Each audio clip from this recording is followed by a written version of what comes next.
Hi all. അപ്പം ഞാനും എൻ്റെ 2 ഫ്രണ്ട്സും കൂടി ഈജിപ്തിൽ ടൂർ പോയിട്ടുണ്ടായിരുന്നു. അതിൻ്റെ ഒരു ചെറിയൊരു ആദ്യത്തെ ദിവസത്തെ ഒരു ചെറിയൊരു ടൂർ വേർഷനാണ്. അപ്പോൾ നമ്മൾ മാഞ്ചസ്റ്റർ എയർപോർട്ടിൽ നിന്നാണ് ജേർണി സ്റ്റാർട്ട് ചെയ്തത്. നമ്മൾക്ക് ഒരു 6 മണിക്കൂറത്തെ ഫ്ലൈറ്റ് ജേർണി ഉണ്ടായിരുന്നു. ഈജിപ്ത് നമ്മൾ ഹുർഗാഡയിലേക്കാണ് പോയത്. ഹുർഗാഡ എയർപോർട്ടിലേക്ക് എത്താനായിട്ട് ഒരു 6 മണിക്കൂർ എടുത്തു.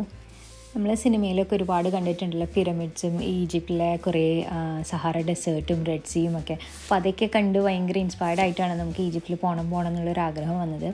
അങ്ങനെ നമ്മൾ ഒരുമിച്ച് എടുത്തൊരു തീരുമാനമായിരുന്നു നമുക്ക് ഈജിപ്തിൽ കറങ്ങാൻ പോകണമെന്ന്. അങ്ങനെ നമ്മൾ 3 മമ്മീസ് ഈജിപ്തിലേക്ക് പോയി റിട്ടേൺ ചെയ്ത ഒരു ജേണിയാണ് ഞാൻ നിങ്ങളായിട്ട് ഷെയർ ചെയ്യാൻ പോകുന്നത്. നമ്മൾ ചെന്നിറങ്ങിയത് ഹുർഗാഡ എയർപോർട്ടിലാണ്. നമുക്ക് ഓൺ അറൈവൽ വിസ എടുക്കാൻ പറ്റും. അതിപ്പം ബ്രിട്ടീഷ് നാഷണൽസ് ആണെങ്കിലും അതർ നാഷണൽസ് ആണെങ്കിലും നമുക്ക് അവിടെ ചെന്നിട്ടുണ്ടെങ്കിൽ വിസ എടുക്കണം. അപ്പോൾ മസ്റ്റായിട്ടും വിസ എടുക്കേണ്ട കാരണം കൊണ്ട് നമുക്ക് ഓൺ അറൈവൽ വേണമെങ്കിൽ എടുക്കാം. അല്ലെങ്കിൽ നമുക്ക് പോണേൻ്റെ ഒരു 2 ദിവസം മുന്നേ അല്ലെങ്കിൽ ഒരു ദിവസം മുന്നേ വിസ ഓൺലൈനിൽ അപ്ലൈ ചെയ്താലും മതി.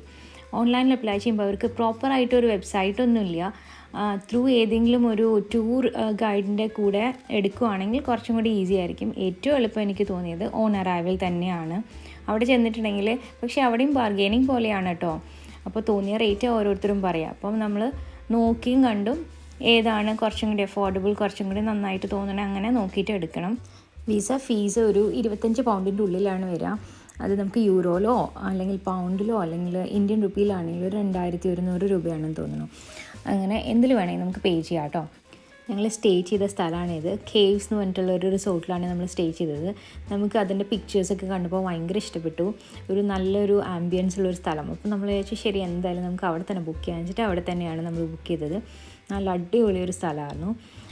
കാണാൻ തന്നെ ഒരുപാടുണ്ട് അതിനകത്തിൽ.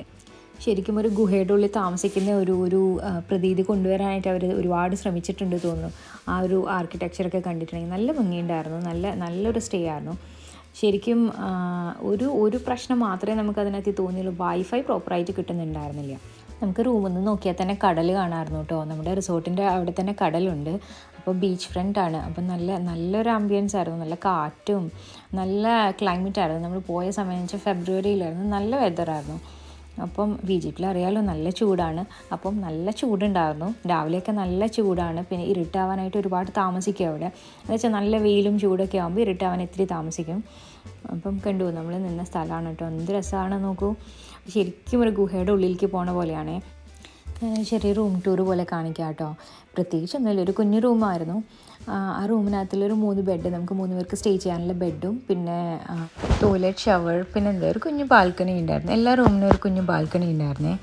അപ്പോൾ എല്ലാ ബാൽക്കണിയിൽ നിന്ന് നോക്കിയിട്ടുണ്ടെങ്കിലും ചുറ്റും ആ റിസോർട്ട് കാണാൻ പറ്റുന്നുണ്ടായിരുന്നു. നല്ല ഭംഗിയുണ്ടായിരുന്നു. ഈവൻ രാത്രിയിലാണെങ്കിലും ഫുള്ള് ലൈറ്റൊക്കെ ഇട്ട് അലങ്കരിച്ച് നല്ല ഭംഗിയിലായിരുന്നു മൊത്തത്തിൽ കാണാനായിട്ട്. പിന്നെ മാത്രമല്ല അവിടെ കൾച്ചറൽസ് നടക്കുന്നുണ്ടായിരുന്നു. അതിപ്പോൾ രാവിലെയും വൈകുന്നേരം രാത്രിയൊക്കെ ചാർട്ട് ചെയ്ത് വെച്ചിട്ടുണ്ട് ഓരോരോ പരിപാടികൾ ഓരോ ദിവസത്തേക്ക്. അപ്പം അതനുസരിച്ചിട്ട് ഓരോ പരിപാടികൾ നടക്കുന്നുണ്ടായിരുന്നു. അപ്പം അന്ന് രാത്രി നമ്മൾ അവിടെ തന്നെയാണ് കൂടിയത്. അപ്പോൾ കണ്ടു പാട്ടും പരിപാടിയും ഒക്കെ കണ്ട് ഭക്ഷണം കഴിച്ച് അവിടെ തന്നെ കൂടുമായിരുന്നു. ബാക്കി ദിവസങ്ങളിലെ വീഡിയോ ഞാൻ വേറെ ആയിട്ട് കാണിക്കാം കേട്ടോ. അപ്പോൾ ശരി, ബൈ.